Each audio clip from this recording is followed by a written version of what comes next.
Mengapa dua penyandang daripada Gabungan Rakyat Sabah tiba-tiba memilih untuk bertanding sebagai calon bebas?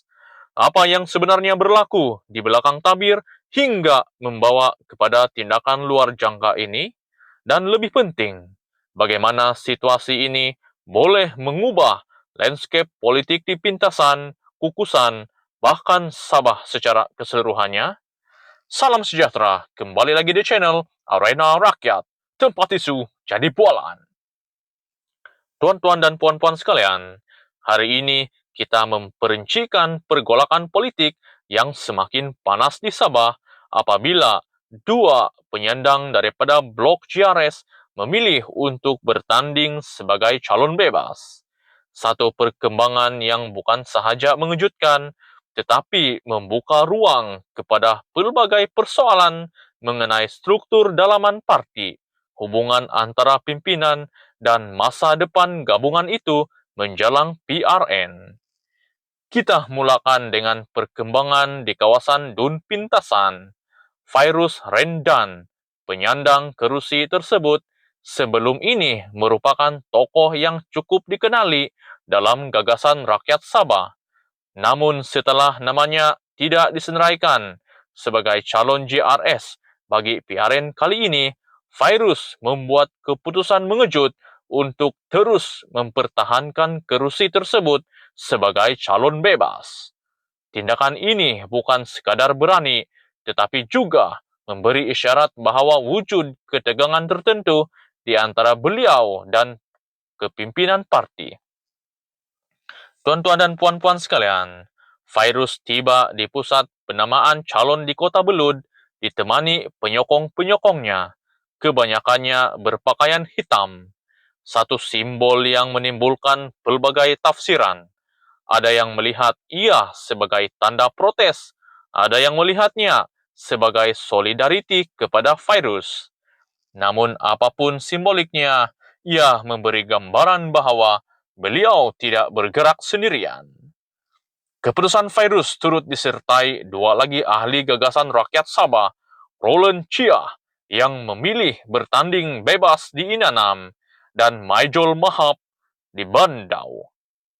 Walaupun setiap kawasan mempunyai dinamika politik tersendiri, tiga ahli bertanding bebas serentak jelas memberikan gambaran bahwa ini bukan sekadar keputusan individu, tetapi mungkin refleksi kepada masalah yang lebih besar dalam parti. Dalam PRN lalu, Virus memenuhi Dun Pintasan dengan majoriti tipis hanya 84 undi, menewaskan Pandikar Amin yang kini kembali bertanding sebagai calon rasmi JRS. Dengan Virus bertanding bebas dan Pandikar kembali sebagai calon utama gabungan itu, persaingan kali ini sudah pasti menjadi lebih sengit. Persoalannya, adakah undi akan berpecah? Dan siapa yang akan mendapat manfaat daripada perpecahan tersebut? Dalam satu kenyataan media, Setiausaha Agung Gagasan Muhammad Razali Razi menegaskan bahwa mana-mana ahli parti yang memilih bertanding sebagai calon bebas akan dipecat serta-merta. Beliau menjelaskan bahwa tindakan sedemikian bercanggah dengan keputusan dan disiplin parti sebagai komponen dalam JRS. Kenyataan itu juga menekankan bahwa kemenangan calon-calon JRS adalah keutamaan demi masa depan dan kepentingan rakyat Sabah. Tuan-tuan dan puan-puan sekalian, di sebalik ketegasan kenyataan itu timbul persoalan.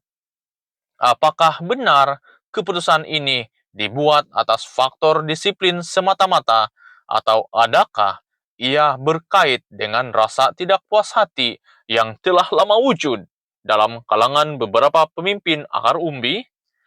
Berpindah pula ke kawasan Kukusan. Situasinya tidak kurang menarik.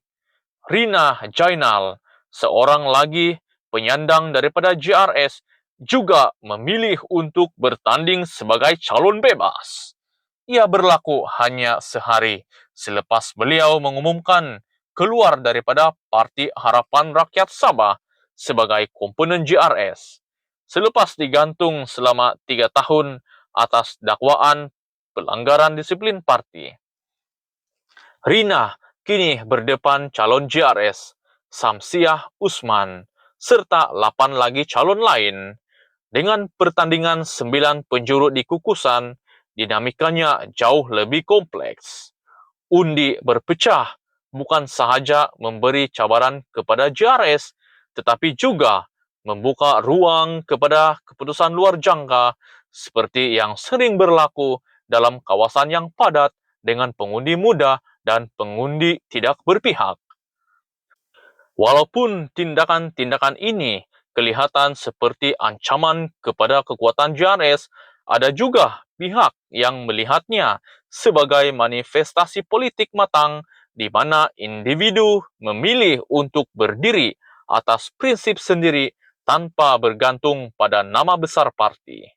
Namun, ada juga berpendapat sebaliknya, bahwa tindakan ini boleh melemahkan gabungan terutama menjelang PRN yang sangat penting bagi Sabah.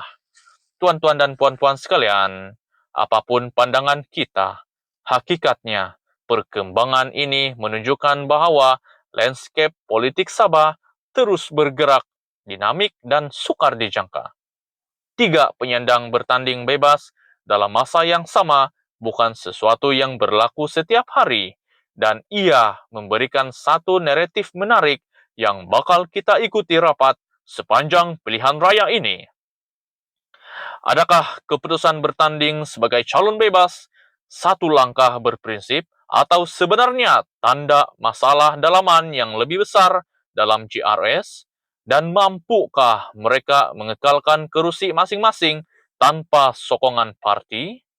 Kongsikan pandangan Anda di ruangan komen. Terima kasih kerana setia bersama Arena Rakyat, tempat isu jadi bualan.